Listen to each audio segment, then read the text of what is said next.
시간에는 에베소서 강의 37번째 시간으로 만물을 충만하게 하시는 은혜라고 하는 제목으로 말씀을 배우도록 하겠습니다. 모든 인간은 자신도 모르는 사이에 무엇인가에 매여 있습니다. 무거운 짐에 짓눌려 쉼도 누리지 못한 채 끊임없이 방황하며 무엇인가를 찾고자 애를 쓰죠. 이러한 인간의 실상에 대해서 우리 예수님은 잘 알고 계셨습니다. 그래서 수고하고 무거운 짐진 자들아 다 내게로 오라 내가 너희를 쉬게 하리라 말씀하셨죠. 수고의 무거운 짐은 인간의 삶에 주어진 현실적인 문제 때문이기도 하지만 영혼의 곤고함으로 인한 것, 짓눌림, 그러니까 영혼의 평안함이 없는 까닭에 그것을 자꾸 육적으로 해결해 보려고 하는 그런 목마름이 날로 더해가는 것입니다. 솔로몬은 인간의 실상에 대하여 다음과 같이 선언했습니다. 전도서 4장 7절에서 8절의 말씀입니다. 내가 또 다시 해 아래에서 헛된 것을 보았도다. 어떤 사람은 아들도 없고 형제도 없이 홀로 있으나 그의 모든 수고하는 끝이 없도다. 또 비록 그의 눈은 부요를 족하게 여기지 아니하면서 이르기를 내가 누구를 위하여는 이같이 수고하고 나를 위하여는 행복을 누리지 못하게 하는가 하여도 이것도 헛되어 불행한 노고로다 라고 탄식하였습니다. 재산을 물려줄 자녀가 없는데도 불구하고 수고의 끝이 없다는 것이에요. 부요함에 만족을 누리지 못하고 수고를 하면서도 주어진 것으로 인하여 족하게 여기지 못하는, 그래서 행복을 누리지 못한다는 것입니다. 이러한 일도 불행한 노고다라고 솔로몬은 인간의 실상에 대하여 말한 것입니다. 전도서 6장 1절에서 2절의 말씀입니다. 내가 해 아래서 한 가지 불행한 일이 있는 것을 보았나니 이는 사람의 마음을 무겁게 하는 것이라. 어떤 사람은 그의 영혼이 바라는 모든 소원에 부족함이 없이 재물과 부요와 존귀를 하나님께 받았으나 하나님께서 그가 그것을 누리도록 허락하지 아니하셨으므로 다른 사람이 누리나니 이것도 헛되어 악한 병이로다. 네. 솔로몬이 부귀영화를 다 누리면서 그리고 이제 지혜의 대명사 아니겠습니까? 지혜를 얻고자 하나님 앞에 일천번제도 드렸고 또 하나님이 주신 지혜로서 인간들의 삶에 대한 것을 살펴보았는데 인간의 마음 속에 짓눌림이 있더라는 거예요. 사람의 마음을 무겁게 하는 것이 있는데 어떤 사람은 그의 영혼이 바라는 모든 소원에 부족함이 없이 재물과 부요와 존귀를, 여러분 이거 쉽지 않죠? 재물도 또 사람들에게 존귀 여김을 받고 부족함이 없이 그렇게 살아내는 것 상위 0.1%의 사람이겠죠. 1%가 아니라 자, 그런데 어때요? 그러한 것도 하나님께로부터 받은 거예요. 근데 하나님께서 그가 그것을 누리도록 허락하지 아니하셨습니다. 네. 하나님이 허락하셔야 모든 누림이 가능한 것입니다. 그래서 하나님이 허락하시지 않았더니 어때요? 다른 사람이 누리나니 이것도 헛되어 악한 병이로다. 정작 본인에게는 누림도 없고 만족도 없는데 끊임없이 그것을 얻기 위해서, 그 소유를 얻기 위해서 그렇게 노력을 하더라는 것입니다. 자, 인간의 이러한 처지를 아시는 예수님이 어떻게 우리에게 자유함이 있는지, 그토록 갈망하는 그런 행복한 삶, 만족한 삶이 있는지 요한복음 8장 32절에서 말씀하셨죠. 진리를 알지니 진리가 너희를 자유하게 하리라. 그렇습니다. 진리의 주체이신 예수 그리스도 안에서 우리가 자유한 삶을, 충만한 삶을 누릴 수 있는 것이지 결코 세상의 어떤 소유라든가 부귀라든가 사람들이 바라봐주고 칭송해주고 하는 것들로 인하여 결코 만족이나 행복을 누릴 수 있는 것이 아니다라는 말씀입니다.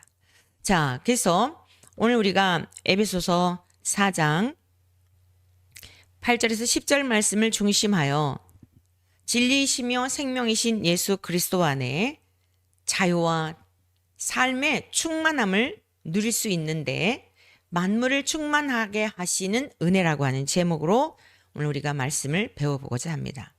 자, 만물을 충만하게 하시는 은혜. 하나님이 어떤 은혜를 베푸신 것일까요? 첫 번째, 각 사람의 분량대로 은혜를 주셨다는 거예요. 여러분, 저와 여러분들이 이것을 분명히 알아야 참된 만족을 누릴 수가 있는 것입니다. 각 사람의 분량대로 은혜를 주신 거예요. 여러분에게 재벌들 만큼 많은 재물을 주셨다면 어떨 것 같으세요? 그들보다 더 탁월한 삶을 살 것 같으신가요?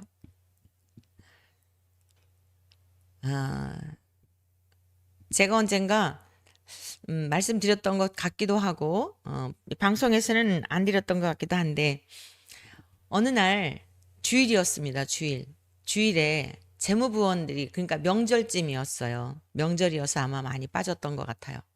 그래가지고 오래전 일인데 저희가 건축하고 할 때였는데 90년대예요. 90년대 100만 원이면 적은 돈이 아니에요. 그런데 하여간 그 주간에 개척교회에 헌금이 이제 100만 원 가량이 이렇게 봉헌되었어요. 재무부장도 안 나오시고 재무부원들도 이제 다 명절이어서 시골들을 간 탓에 안 나왔기 때문에 그 사택에다가 돈을 보관하게 되었어요. 그런데 이 돈을 둘 데가 없는 거예요.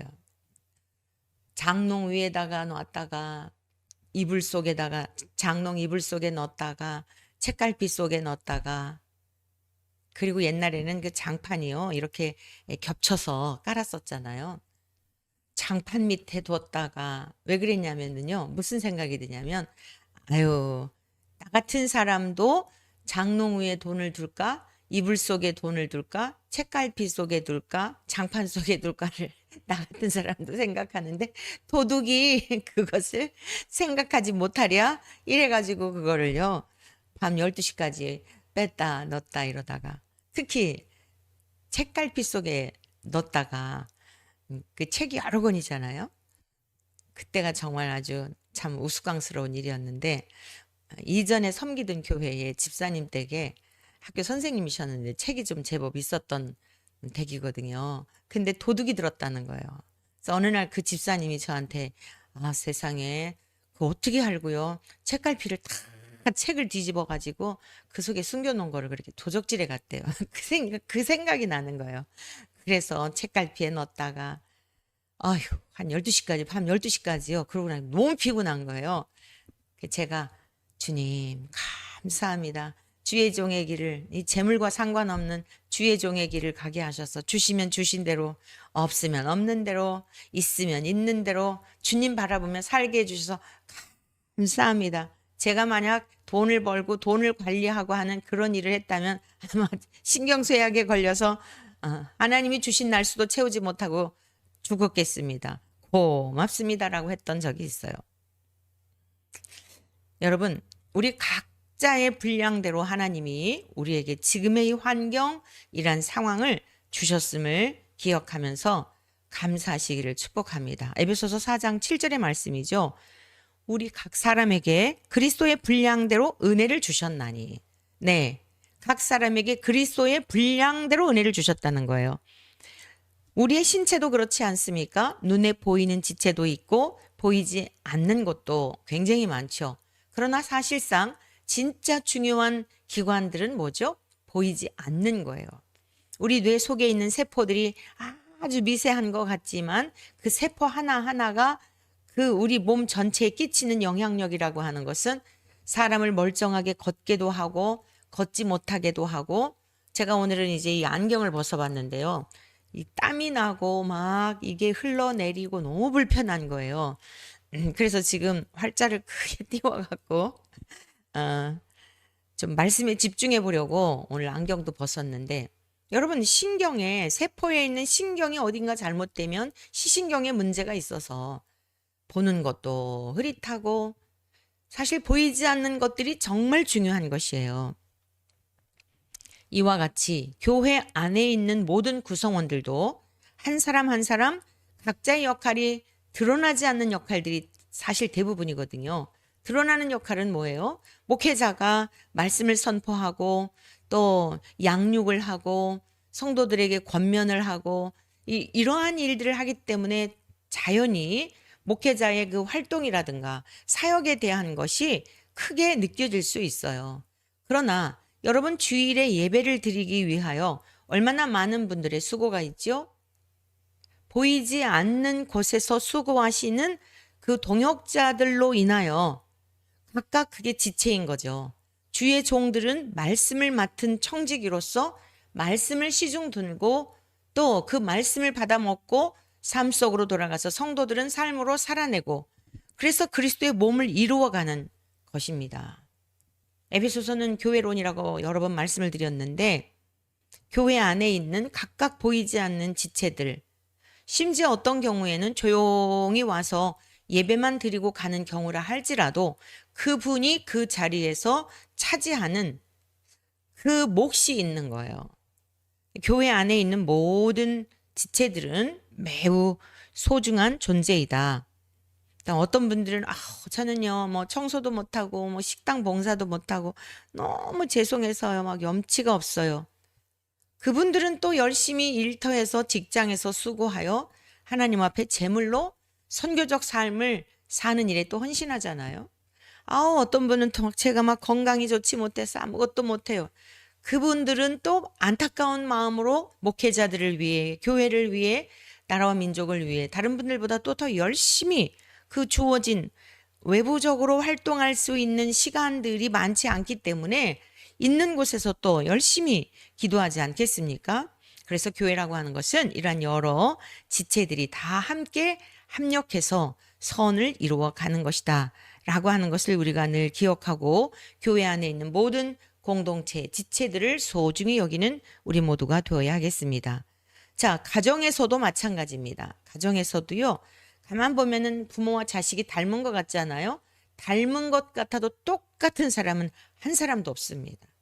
부부지간에도 뭐 생활 습관이라든가 취향이라든가 어느 일정한 부분은 닮은 것 같지만 전혀 다른 개체예요. 자녀와 부모의 외모조차도 그래요. 뭐 발가락이 닮았네, 뭐 손가락이 닮았네 그러지만 지문 찍어 보십시오. 완전히 각각 개체이죠. 다른 특징들을 갖고 있는 것입니다. 국가를 형성하고 있는 백성들도 마찬가지입니다.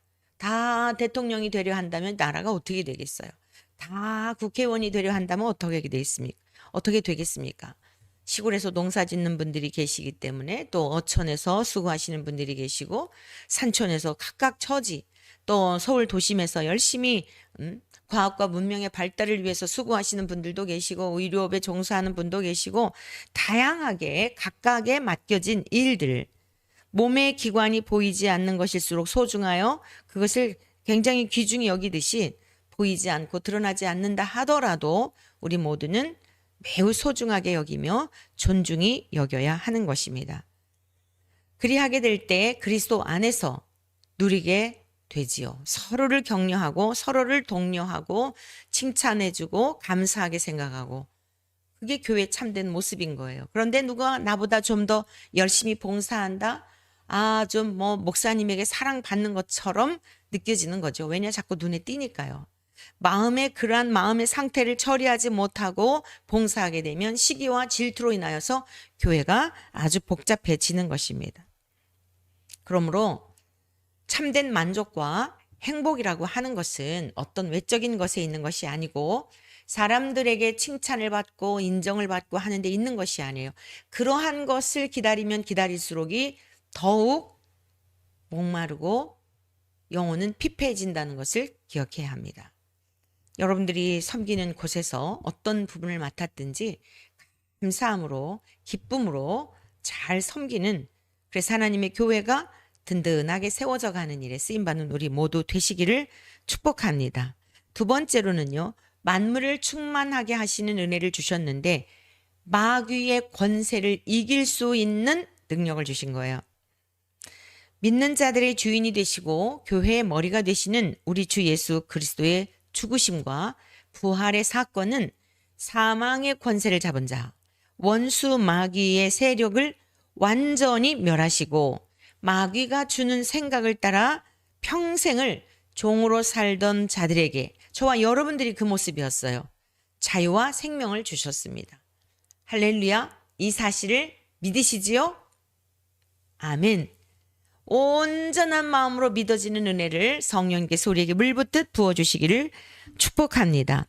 에베소서 4장 8절의 말씀입니다. 그러므로 이르기를 그가 위로 올라가실 때에 사로잡혔던 자들을 사로잡으시고 사람들에게 선물을 주셨다 하였도다. 자, 예수님을 믿는 자들이 천국에 갈 수 있는 것은 하나님의 약속을 따라 믿음으로 하나님의 자녀가 되었기 때문이에요. 동의하시죠? 믿음으로 천국에 가는 겁니다. 누구를요? 우리의 생명의 값을 속량해 주신, 갚아주신 예수님을 믿는 믿음으로 가는 것이에요. 그래서 히브리서 2장 14절에서 15절에 이와 같은 말씀이 있습니다. 자녀들은 혈과 육에 속하였음에 그도 또한 같은 모양으로 혈과 육을 함께 지니심은 죽음을 통하여 죽음의 세력을 잡은 자, 곧 마귀의 일을 멸하시며 또 죽기를 무서워함으로 한평생 매여 종노릇하는 모든 자들을 놓아주려 하심이니. 자, 우리들은요 혈과 육에 속한 자들이에요. 예수님을 믿음으로 말미암아 하늘나라 생명록에 이름이 기록되었을 뿐 아니라 하나님의 나라는 복이 우리의 눈에 복에 임하는 것이 아니라 너희 안에 임하느니라고 말씀하신 것처럼 우리 안에 예수 그리스도의 영이 거하심으로 말미암아 우리가 하나님의 자녀가 된 것은 사실이지만 이 땅에 사는 동안에는 혈과 육에 속해 있는 거예요. 우리 육체 안에 주님의 영이 거하시는 것이지 육체가 없이 영으로만 있는 거 아니잖아요. 이와 같이 같은 모양으로 혈과 육을 함께 지니셨다. 예수 그리스도께서 육체를 입고 이 땅에 오셔서 죽음을 통하여 예수 그리스도께서 친히 죽음을 담당하심으로 우리가 감당해야 할 죄악의 짐인 죽음을 예수님이 담당하심으로 말미암아 죽음의 세력을 잡은 자 곧 마귀의 일을 멸하시며 마귀의 일을 멸해 주신 거예요. 그래서 저와 여러분들이 두려워할 게 없어요. 사망 권세도 우리의 이 목숨을 해할 수가 없어요. 우리의 영혼을 해할 수가 없어요. 물론 목숨은 이제 하나님께서 때가 되면 아무리 오래 살아도 와라 하면 가는 거죠. 그러나 우리는 죽었던 영이 살아나 있는 상태에서 이제 죽음이 온다 하면 우리는 안식을 누리고 있는 거지 영혼이 죽은 게 아니에요. 살아났기 때문에 다시는 죽을 수가 없어요. 그래서 예수님께서 이 땅에 오신 것은 마귀의 일을 멸하시며 또 죽기를 무서워함으로 한평생 뭐에 매여 있죠? 죄의 종노릇하는 거예요. 죄에 끌려다니는 거예요. 그 다음에는 결국 지옥 불못에 가게 되는 우리 모두를 놓아주려 하심이니. 네. 예수 그리스도께서 이렇게 죽음의 세력을 잡은 마귀를 멸하셨어요. 이 사실을 믿으셔야 돼요. 믿어지도록 기도해야 돼요. 죽음의 세력을 잡은 자 마귀의 권세를 깨치셨기 때문에 저와 여러분들은 뭐 영적 싸움 하지만 결국에는 하나님의 싸움에 우리를 참여시켜 주셔서 하나님이 승리하신 싸움에 참여한 우리들에게 영광을 주시기 위한 거예요. 기업을 주시기 위한 거예요. 여러분 그 하나님을 신뢰하시기를 축복합니다. 하나님이 다 이겨놓으셨어요. 예수 그리스도의 죽으심으로 마귀의 모든 권세가 다 계략이 드러났고 그 모든 악한 꾀가 깨침을 완전히 박살이 난 것입니다. 자, 예수님께서 사역을 하실 때 종종 회당에서 말씀을 가르치셨습니다. 그때 일어난 한 사건을 소개해 드리겠습니다. 누가복음 4장 33절에서 37절의 말씀입니다. 회당에 더러운 귀신 들린 사람이 있어 크게 소리질러 이르되 아, 나사렛 예수여, 우리가 당신과 무슨 상관이 있나이까? 우리를 멸하러 왔나이까? 나는 당신이 누구인 줄 아노니 하나님의 거룩한 자니이다. 자, 귀신 들린 자가요, 예수님이 오셨을 때 가장 먼저 알아봤어요. 마가복음에는 더 많은 귀신을 축사하신 내용들이 기록되어 있는데 여기서 말하는 귀신들은 누굴까요? 여러분 꼭 기억하세요. 믿지 않고 돌아가신 조상들이 귀신 되어 떠도는 거 아니에요. 돌아가시면 모든 활동이 다 정지되게 돼 있어요. 그러면 여기 사람들 속에 들어가서 역사하는 이 귀신들은 누굴까요? 이 귀신, 사람으로 하여금 귀신 들리게 한 이 존재는 누구일까요? 하나님 나라에서 추방당한 천사들이에요.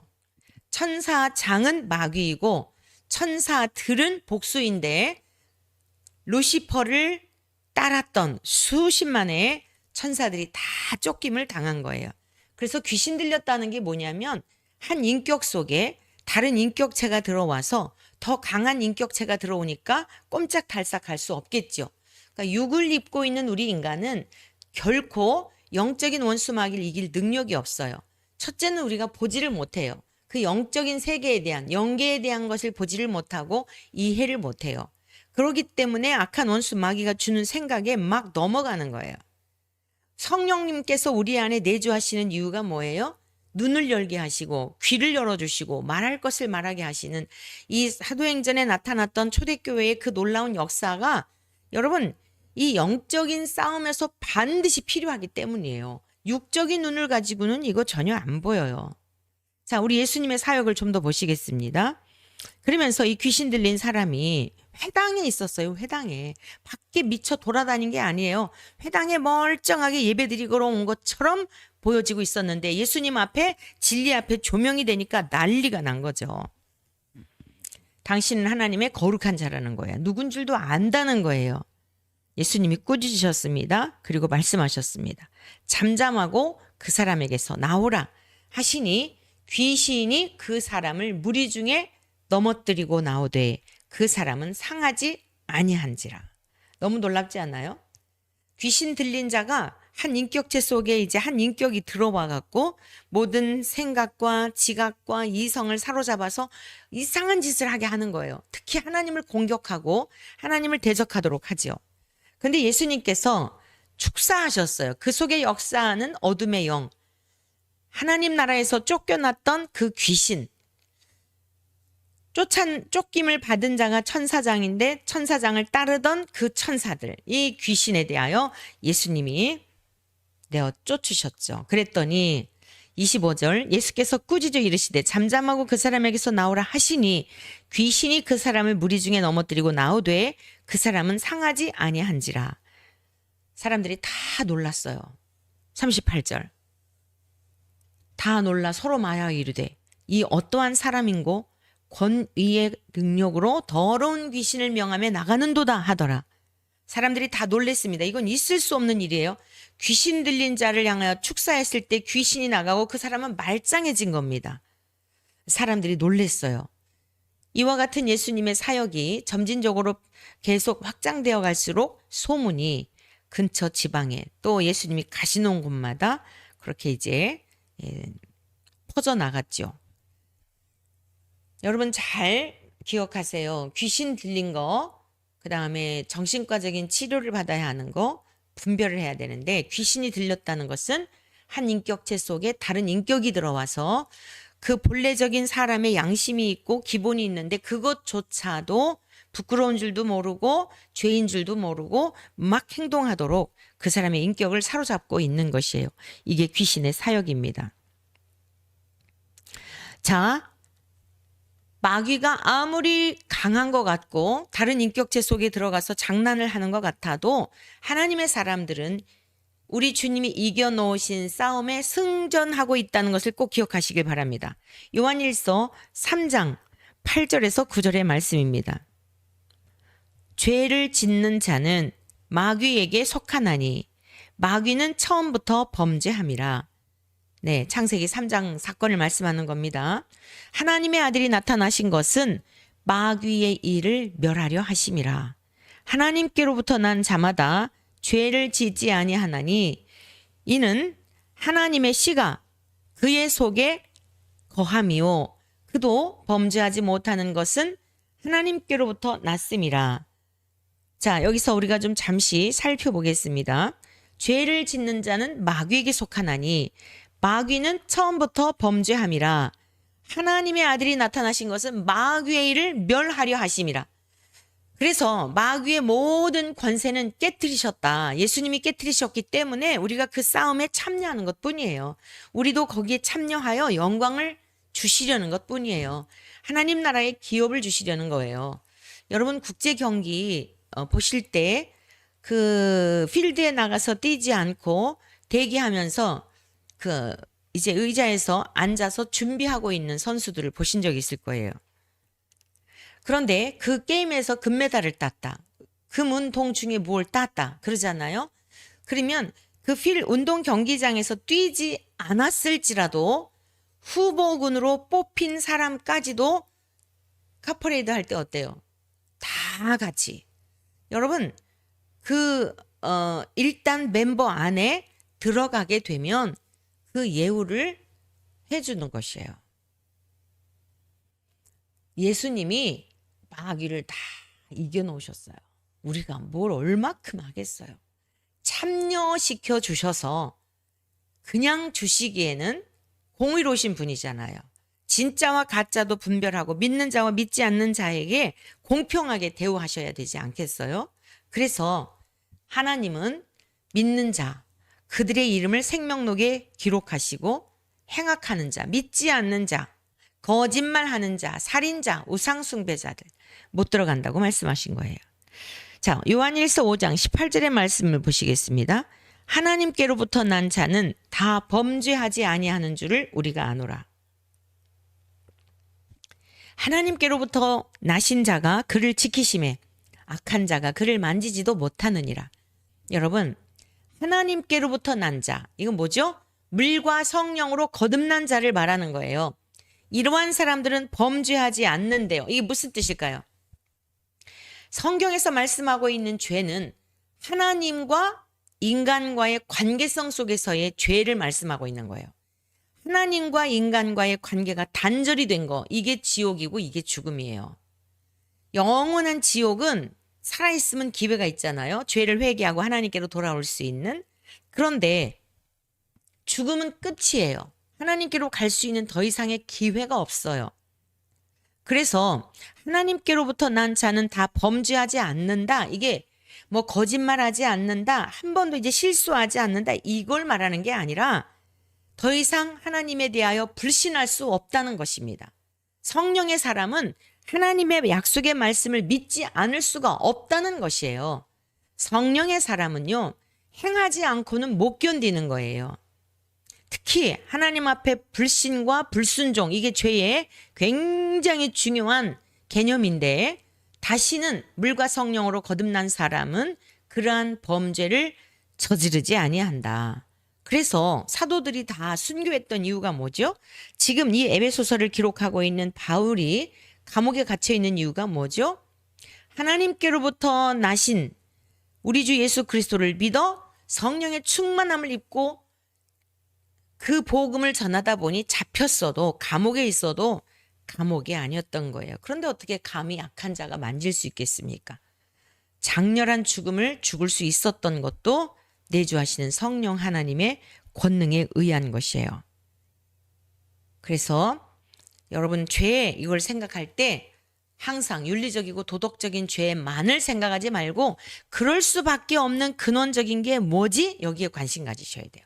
하나님을 떠나 있었다가 교회를 와서 하나님 믿습니다. 막 눈물 펑펑 흘리며 예배 시간에 설교 시간에 찬송 시간에 그러했다 해도 그 마음으로부터 진심으로 믿지 않는다면 그건 하나님 앞에 연락되는 것이 아니에요. 그러니까 우리의 중심을 보시는 하나님 앞에서 늘 성령님이 붙들어 주셔서 견고하여 흔들리지 않고 끝까지 우리 주님의 승리가 나의 승리가 되도록 마귀의 일을 멸하신 예수 그리스도의 이름으로 승리의 삶을 살아내신 우리 모두 되시기를 축복합니다. 세 번째, 만물을 충만하게 하시는 은혜를 어떻게 베푸셨느냐? 사랑으로 세상을 다스리시는 것을 보여주셨어요. 자, 인간의 본성 안에 있는 것 중에 부인할 수 없는 것이 뭘까요? 사람을 자신의 사람으로 만들어 조종하고 지배하려는 성향이에요. 요즘 가스라이팅 이런 이야기가 많이 회자되고 있잖아요. 조종하는 거예요. 근원은 뭐죠? 자기가 신이 되어서 약한 자, 힘이 없어 보이는 자를 좌지우지하는 거예요. 이것은 선한 일이 아닙니다. 원수 마귀가 하나님께서 친히 빚으신 아담과 하와를 유혹하여 하나님과의 친밀한 관계를 이간질하였죠. 마귀가 모든 인간의 생각을 통해 조종하고 다스리고 지배하는 거예요. 저와 여러분들도 그리스도 안에 있으니까 지금 우리가 이제 그 사슬에서 자유함을 얻고 진리의 주체이신 주님 안에서 우리가 생명의 길을 가고 있는 거죠. 그러나 우리 주 예수 그리스도는, 생명의 주가 되시는 예수 그리스도는 마귀와 같지 않으셔서, 마귀는 조종하고 죄짓게 만들고 악을 행하게 하지만 우리 주 예수 그리스도는 죄의 성질이 전혀 없으세요. 본질과 본체와 영광이 성부 하나님과 동일하신 분으로서 거짓이 티끌만큼도 없는 분이십니다. 사랑으로 우리를 다스려 주시는 것에 모범이 되셨어요. 에베소서 4장 9절에서 10절의 말씀입니다. 올라가셨다 하였은즉 땅 아래 낮은 곳으로 내리셨던 것이 아니면 무엇이냐? 내리셨던 그가 곧 모든 하늘 위에 오르신 자니 이는 만물을 충만하게 하려 하심이라. 아멘. 우리 주 예수 그리스도께서 이 땅에 오셨다가 하늘 올라가셨잖아요. 지금 이 말씀이에요. 사도행전 1장 8절에서 11절까지의 말씀을 읽고 마저 설명하여 드리겠습니다. 오직 성령이 너희에게 임하시면 너희가 권능을 받고 예루살렘과 온 유대와 사마리아와 땅 끝까지 이르러 내 증인이 되리라 하시니라. 이 말씀을 마치시고 제자들이 보는 가운데 올려가셨어요. 구름이 그를 가리우고 보이지 않게 하셨습니다. 올라가실 때 제자들이 얼마나 이게 참 황당하겠어요? 그래서 이렇게 하늘을 쳐다보고 있는데 흰 옷 입은 두 사람이 그들 곁에 서서 이르되 갈릴리 사람들아 어찌하여 서서 하늘을 쳐다보느냐? 너희 가운데서 하늘로 올려지신 이 예수는 하늘로 가심을 본 그대로 오시리라 하였느니라. 자, 예수님이 하늘로 가셨다는 것은 하늘로부터 오셨다는 것을 증거하는 거예요. 다시 주의 백성들을 데리러 이 세상에 오실 것을 약속해 주셨어요. 자, 요한계시록 21장 3절에서 7절의 말씀입니다. 내가 들으니 보좌에서 큰 음성이 나서 이르되 보라 하나님의 장막이 사람들과 함께 있음에 하나님이 그들과 함께 계시리니 그들은 하나님의 백성이 되고 하나님은 친히 그들과 함께 계셔서 모든 눈물을 그 눈에서 닦아주시니 다시는 사망이 없고 애통하는 것이나 곡하는 것이나 아픈 것이 다시 있지 아니하리니 처음 것들이 다 지나갔음 이러라. 보좌에 앉으신 이가 이르시되 보라 내가 만물을 새롭게 하노라 하시고 또 이르시되 이 말은 신실하고 참되니 기록하라 하시고 또 내게 말씀하시되 이루었도다 나는 알파와 오메가요 처음과 마지막이라. 내가 생명수 샘물을 목마른 자에게 값없이 주리니 이기는 자는 이것들을 상속으로 받으리라. 나는 그의 하나님이 되고 그는 내 아들이 되리라. 네, 우리 예수님 반드시 이 땅에 다시 오십니다. 하나님께서 택하시고 구원하시기로 작정된 백성들을 데리러 반드시 오십니다. 그런데 그 날에 살게 될 영원한 하나님의 나라는 하나님의 장막이 구원받은 백성들과 함께 있다는 거예요. 하나님이 함께 계시기 때문에 눈물 날 일 있을까요? 없어요. 하나님의 백성이 되고 그들은 하나님의 백성이 되고 하나님은 친히 그들과 함께 계셔서 모든 눈물을 그 눈에서 닦아주신다는 겁니다. 여러분 어때요? 이 땅에 살아가는 삶이 녹록지 않잖아요. 살아내는 거예요. 살아내면 사라지게 돼 있어요. 사라져요. 사라져. 싹 바람처럼 사라진다는 얘기가 아니라 살아낸다. 힘을 주신다는 거죠. 모든 눈물, 우리가 눈물 골짜기 거닐지 않을 때가 없죠. 이러저러한 일로. 그러나 다 닦아주셔요. 죽음 너머에만이 아니라 하나님 안에는 너희 나라는 너희 안에 임하느니라 그랬잖아요. 때마다 도우시는 내주하시는 성령님을 통하여 여러분 위로 받으시고 여러분에게 있는 모든 무거운 짐을 주님께 내려놓으셔서 이기는 자에게 하나님 나라를 상속으로 주시는 거예요. 알파화가 되시고 오메가가 되시는 하나님께서 이 땅에서도 우리가 잘 살아내고 견디고 승리해야 믿음으로 붙들고 굳건하게 붙들고 있어야 영광스러운 하나님 나라를 우리에게 유업으로 주시는 거지 그냥 주시는 거 아니다라는 거. 믿음으로 말미암아 우리에게 약속한 그 약속을 주시는 겁니다. 말씀을 맺겠습니다. 자, 땅에 어떤 씨를 뿌렸느냐 그 뿌린 씨의 결과로 열매를 맺게 됩니다. 파종기에는 잘 안 보일 수 있어요. 그러나 반드시 결실기가 되면 실체가 드러나게 돼 있어요. 우리 모든 인간도요, 죄의 성질을 가지고 태어났어요.